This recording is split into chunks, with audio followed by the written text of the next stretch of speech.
والصلاة والسلام على سيدنا ونبينا محمد وآله الطاهرين اللهم صل على محمد واللعنة الدائمة على أعدائهم أجمعين. We discussed tayammum in the last class, and today it's the turn for ghusl. And soon we'll be starting the ahkam of prayers, inshallah. Obviously, in these classes, we are not talking all the details. We're just talking the mainstream and some of the most important points, so that we can pay attention to those things. So, there are 7 types of ghusl. Ghusl actually means the Islamic way of washing. And I intentionally say that because when we say ghusl, there are some people who say, well, I take a shower. Well, taking a shower is not the Islamic way of washing. We are talking about the Islamically prescribed specific procedure of doing the bath. So that's a special procedure that we have to learn that specific way. So that Islamic procedure of washing is what we call ghusl. Islamic procedure of washing.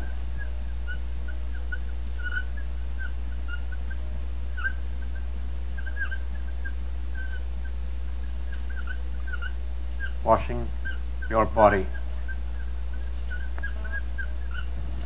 And ghusl in Islam is of 6 types in total.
Ghusl of Janabat,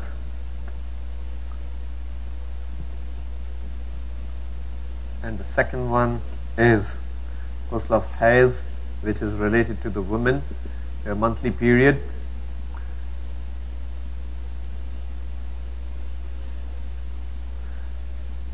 Third of all is Nifas, the Ghusl of Nifas, which is the childbirth blood for the woman. There's a ghusl related to that in Islam.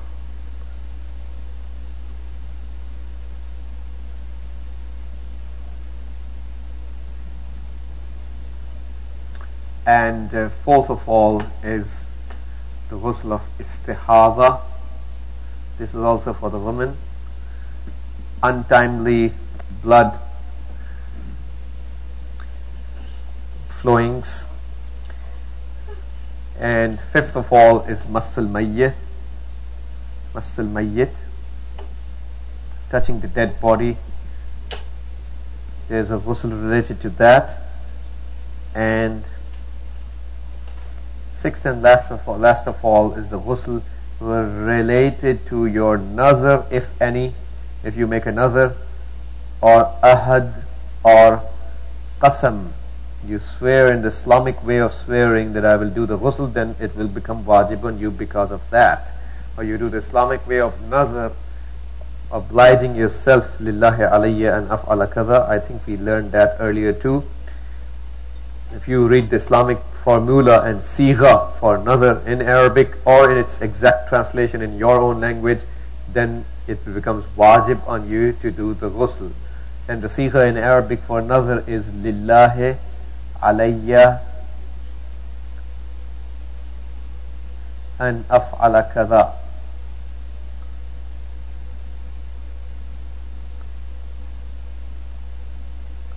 It is for the sake of Allah, it's incumbent upon me to do this and this and this if Allah does that.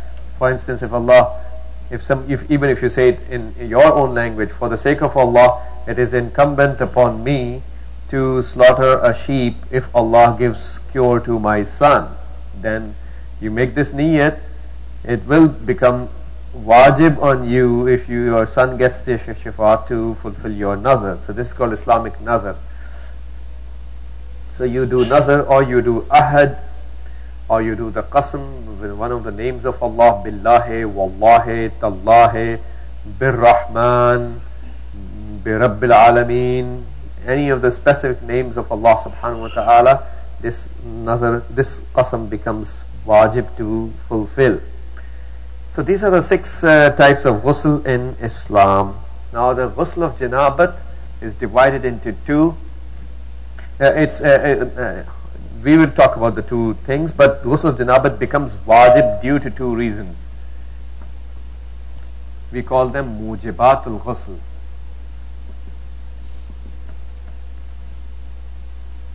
Well, mujibat, it will not be the plural, it will be mujiba al-ghusl, because it's a tasniya. You only have 2 reasons. Due to 2 reasons the ghusl becomes wajib, so there is no plural for that, and due to 2 reasons.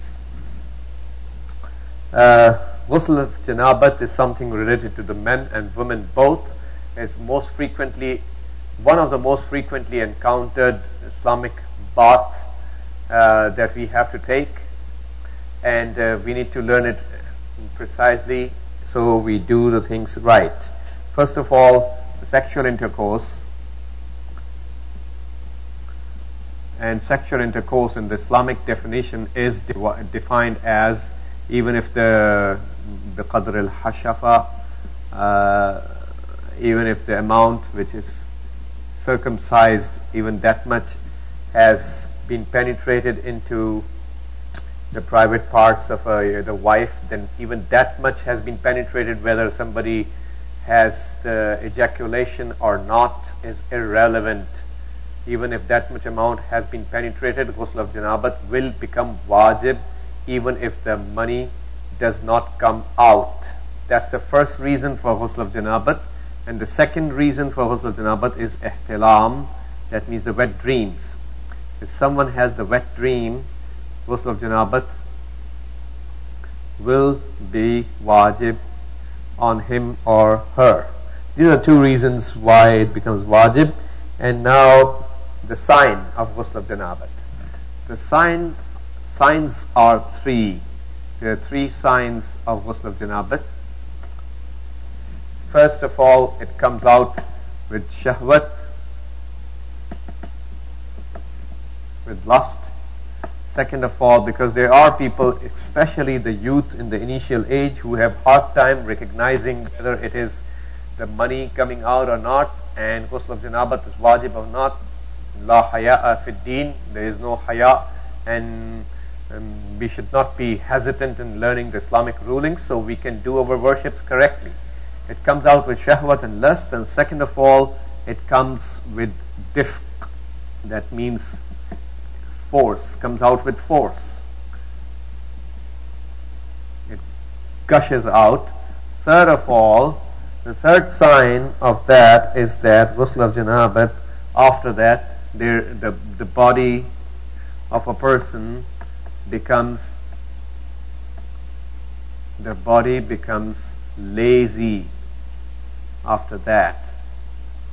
These are 3 signs in our Sharia to recognize whether it is money or something else. And if a person is sick, these two signs will not count for a sick person, B, for women.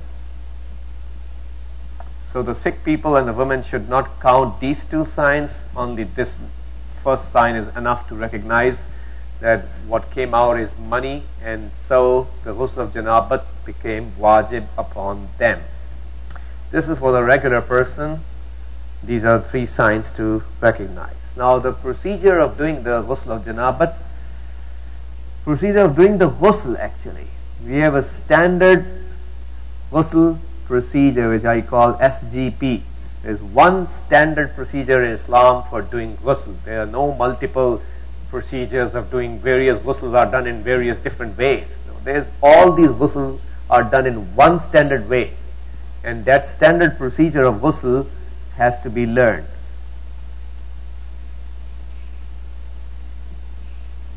Procedures are two. Obviously, there's one procedure. When we say there's one standard procedure, we mean the standard procedure for the ghusl of tartibi is one. Ghuslun tartibiyun. For the tartibi ghusl, there is one standard procedure for that. Now, if you don't want to do the tartibi kind of ghusl, you can also do another way, which is called ghuslun irtimasi.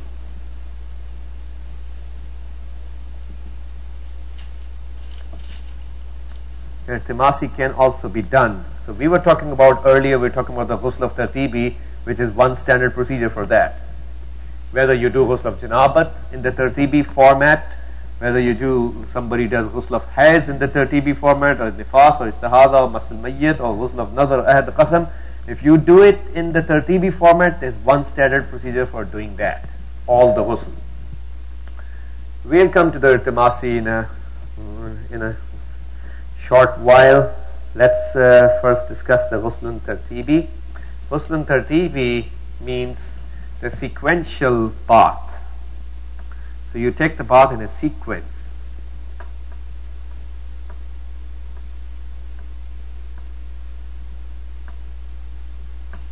So first of all, after the niyat, you wash your head and your neck.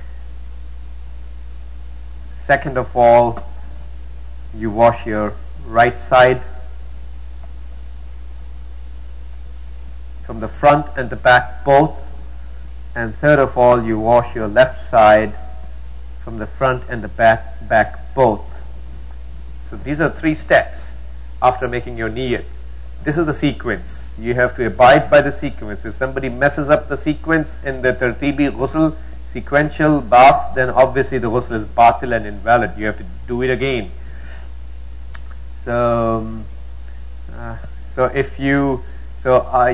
Obviously after making the niyyat,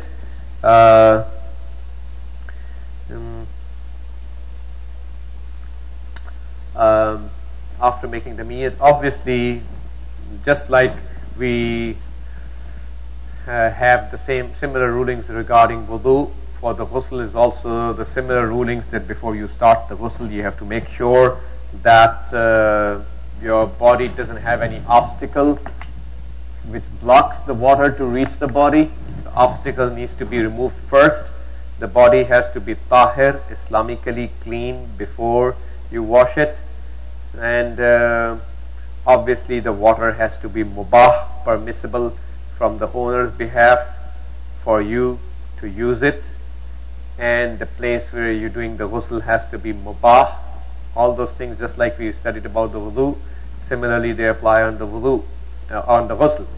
So assuming all those conditions are there, the water is mubah, permitted by the owner, the place is permitted for you to stand or sit or whatever situation to do the ghusl in, and your body doesn't have any obstacles like ballpoint ink or any other thing which blocks nail polish, any other thing that blocks the water from reaching the skin, and water is tahir, Islamically clean. Now, and so on and so forth. So now that you start your ghusl after the niyat, you will make the niyat obviously In your mind, you have to have the theme that you don't have to say it. Even in your mind, you don't have to say it, but the theme should be there. The qasdul qalb, the intention, the theme should be in your heart. And I'm doing the ghusl of janabat qurbatan ilallah. That's enough. If you have this much intention in your heart that I'm doing the ghusl of janabat qurbatan ilallah, ghusl of janabat tartibi qurbatan ilallah, that's enough. Obviously you are doing it in a sequence, so it is tartibi. You're not immersing your body, you're not dipping your body in water all at once. That's irtimasi. You're not doing that. So you're doing it in a sequence, so it is tartibi. So after making the niyat, you will first wash your head and neck. It doesn't matter water goes from top towards the bottom or bottom towards the top.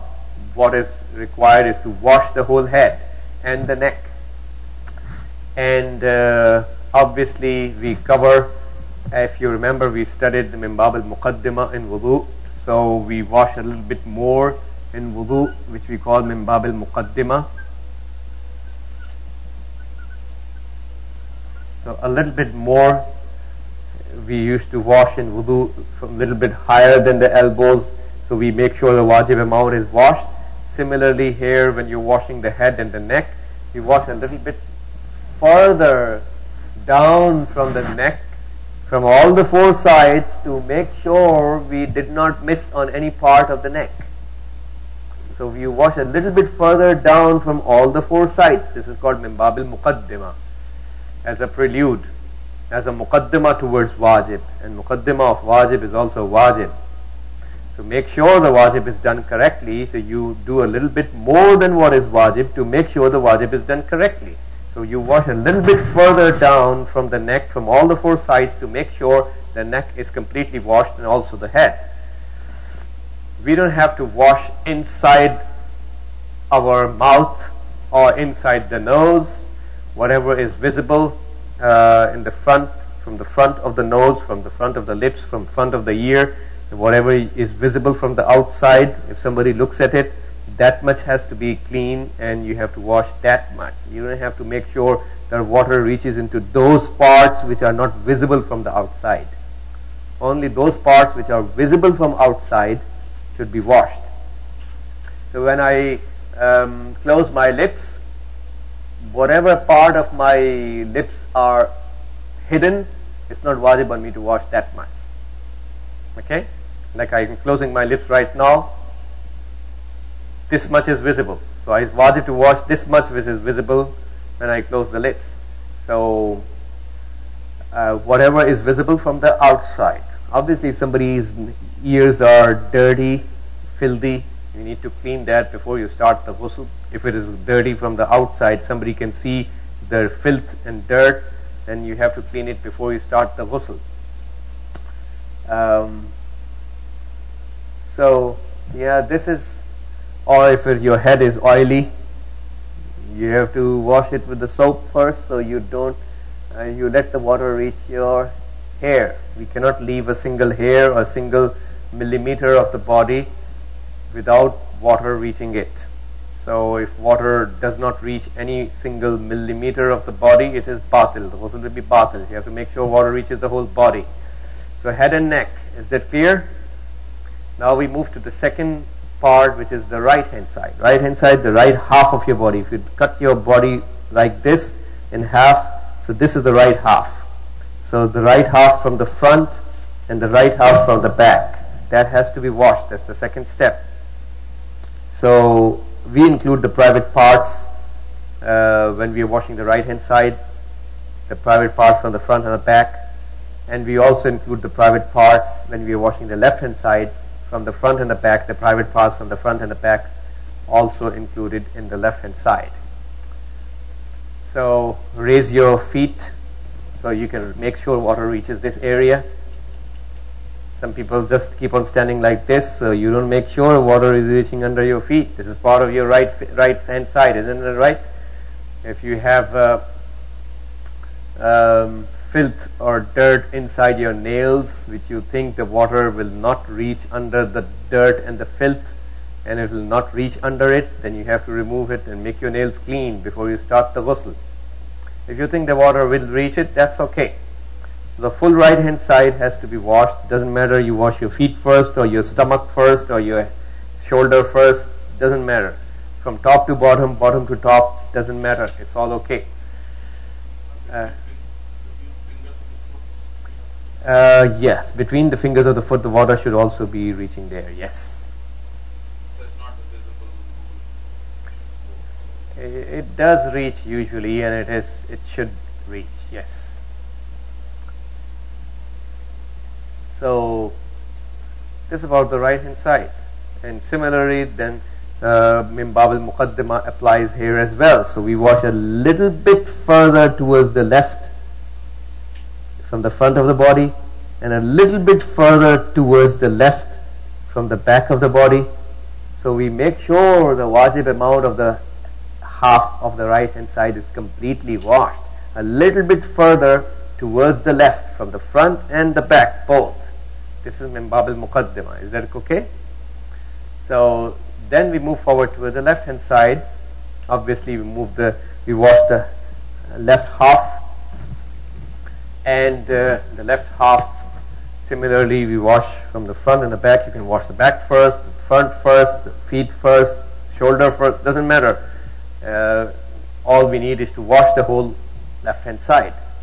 Private parts included also in both right and the left side washings, and little bit when you're washing the left hand side, a little bit further towards the right, so you make sure min bab al-muqaddima that the complete left hand side is washed fully. So this is the standard procedure of Islam for doing ghusl. This is called ghusl tartibi, the sequential ghusl. If after the ghusl you find out that something in your left hand is there, like a ballpoint ink which blocks the water, the whole ghusl is not batil. You need to now go and wash that ballpoint ink, remove it, and then making your niyat of the ghusl of tartibi. I'm doing the ghusl of tartibi, ghusl janabat, which is tartibi qurbatan ilallah, and then you wash this much segment which was remaining, and the ballpoint ink was here blocking the water to reach, and it remained without the water of the ghusl reaching that spot. You, after making the niyat, you wash it, and now your ghusl is complete. You don't have to repeat the ghusl again from the head, starting from the head and neck, and then right hand side, left hand side. Is that clear? That's the benefit of ghusl tartibi. If you have something remaining on your right hand side, let's suppose you discovered after the end of the ghusl that you have some ballpoint ink remaining on your right hand side, on your hand for example. Now your head and neck is correct, that was washed correctly. What you need is now remove the ballpoint ink from your right hand, and now making the niyat of your ghusl, you wash this part which remained, wash it so water reaches that part of the skin. Now you don't have to repeat the complete right hand side, only this much where there was a blocking. Wash this much, and then repeat the whole left hand side again. Okay? If you found something on your head or neck like a ballpoint ink which was blocking, then you make the niyat, you remove that ink, make the niyat and wash that much area where the water did not reach. Then you don't have to wash the whole head and neck again, just that much area. Then you have to wash the whole right hand side again and the whole left hand side again. Is that clear? So that's the way we do it. So this is about the ghusl tartibi. Now let's move forward towards ghusl irtimasi. Ghusl irtimasi, irtimas means immersing in water. So irtimasi means you jump into the water pond or pool and all at once. You can also go tadrijiyan, gradually into water. You put your feet first and gradually your rest of the body. That's also irtimasi, that's okay. Make the niyat and go gradually into water. That's also acceptable. Or you can just do the niyat and dive into water all of a sudden, and your whole complete body has to go into water fully.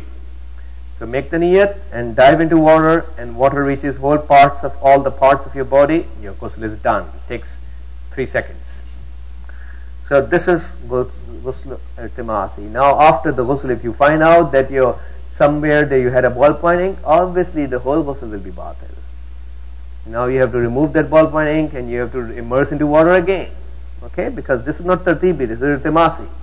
You were dipping the whole body all at once. Now you have to dip the body again, okay, for the ghusl iltimasi. Do you have to remove all clothing before Iltimasi? No. As long as water As long as water reaches reaches everywhere? all parts and you have yaqeen, that's okay.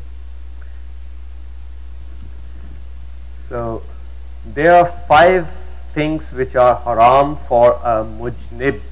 Shall I erase all this? Yeah.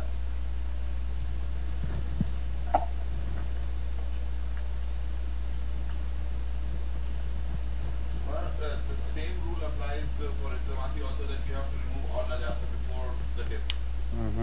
Obviously. I think you were saying that one of the conditions was that you have to be clean before you do the ghusl. Yeah, obviously Islamically clean. If you cannot do the ghusl with the najis body, in a tartibi what you can do is that you can make your head and neck tahir, Islamically clean, and do the niyat and start the ghusl tartibi and wash your head and neck. Your right hand side is still najis. Now that you are done with the right cleaning, you're done with the ghusl of the head and the neck, then you can make your right hand side pak and tahir, Islamically clean. Then you wash the right hand side. Now the left hand side is also najis. Then you wash the left hand side in the Islamic procedure to make it pak and tahir, and then you do the ghusl of that side. That's okay. Your whole body doesn't need to be pak and tahir, Islamically clean all at once. But in the ghusl iltimasi, the whole body has to be clean all at once before you start it. But isn't the ghusl Islamic cleaning? Yes. So how do you... Islamic cleaning, Islamic washing. Ghusl is Islamic washing. What do you Islamic washing, you do it after you are tahir. So Islamic cleaning is just like regular cleaning? No, it's a regular cleaning of things like we studied in taharat rulings when we were talking about najasat, how to clean ourselves, 11 najasat, 10 mutahhirat, 10 cleaning agents, how to clean which najasat through what cleaning agent. Certain things are cleaning agents for certain things only.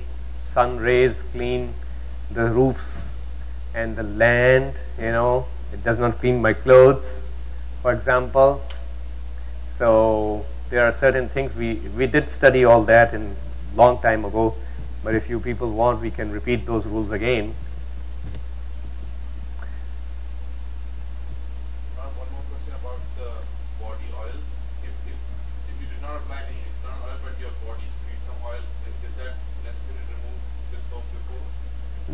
No, it's not necessary if it doesn't block water. If it blocks water, yes, you have to wash your body before you start the ghusl so the water reaches the skin. If it is just a little bit of oily skin and you have yaqeen that water reaches your skin, then that's okay. But if it's some people have very much oily skins, if you think this water is not going to reach, then you have to wash it before you start the ghusl. Okay, there are 5 things which are haram on a mujnib person. A mujnib is the person who is in the condition of janabat.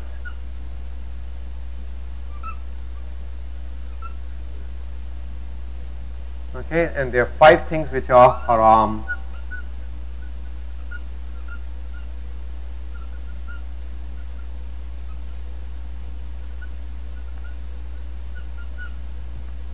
First of all, touching the Quran.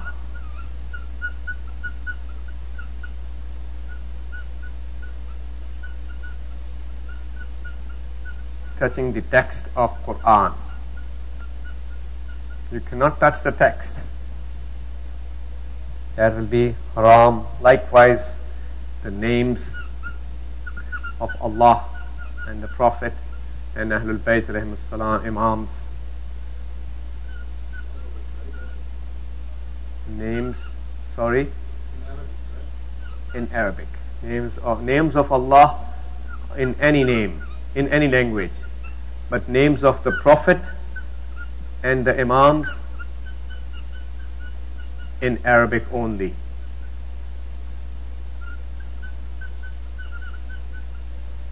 That in Arabic only, names of Allah, name of Allah in any language. You cannot touch it. Second of all, stepping a single step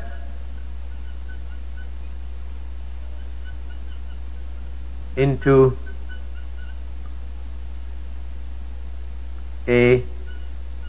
Al-Masjid al-Haram. Al-Masjid al-Haram means the sacred mosque where the holy Kaaba is located. The name of the masjid is Al-Masjid al-Haram.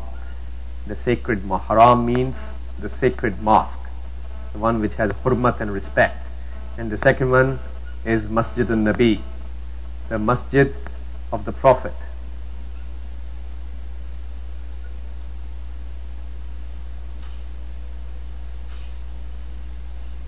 Even stepping a single step into those two masjids is haram. You cannot even put a single step inside. Third of all, staying in the rest of the masajid. Staying means tawaqquf. If you stop, if you can enter the rest of the masjids in the world, you can enter from one door and step out walking from the other door. You cannot stop. That's haram. That will be counted as tawaqquf. And staying for whatever duration. If you stop, you're doing a haram. You can just keep on walking, enter into any masjid from one door and walk out from the other without stopping for any short while. So this is, walking like this is allowed, but stopping in any masjid and also the harams of imams.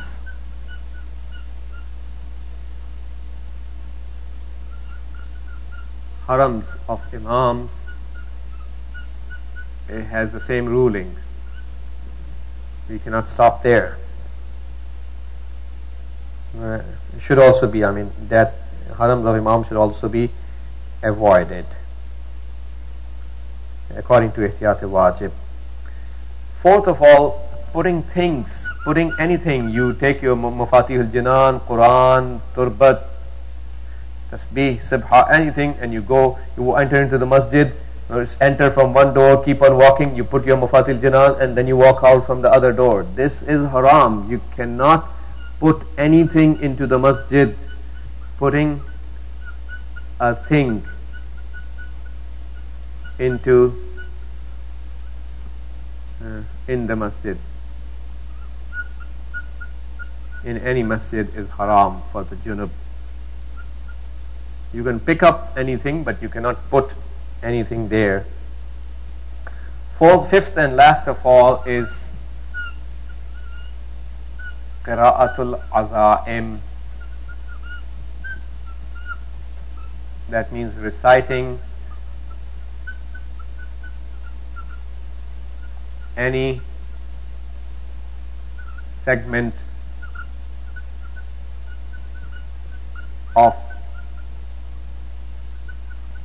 Azaim, surahs of Quran. Azaim are those surahs which have the ayat of sajda, the ayat of the wajib sajda in it. They are called Azaim. You cannot read any segment of that surah when you are mujnib. You cannot even read Bismillah ar-Rahman ar-Rahim with the niyat that it is part of that surah. Reading Bismillah will also become haram on you. So any segment of those 5 surahs is haram upon the mujnib in the time of janabat. And those 5 surahs are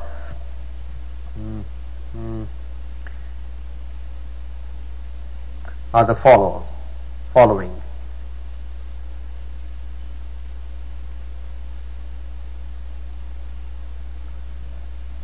(32), 41, 53 and 96. 32 is Alif Lam Mim Sajda, and 41 is Ha Mim Sajda, and 53 is An-Najm, and 96 is Surah Iqra. These are the 4 surahs where we have one ayat where the sajda is wajib, one ayat in each of those 4 surahs. And obviously reading any segment of those surahs is haram on the mujnib.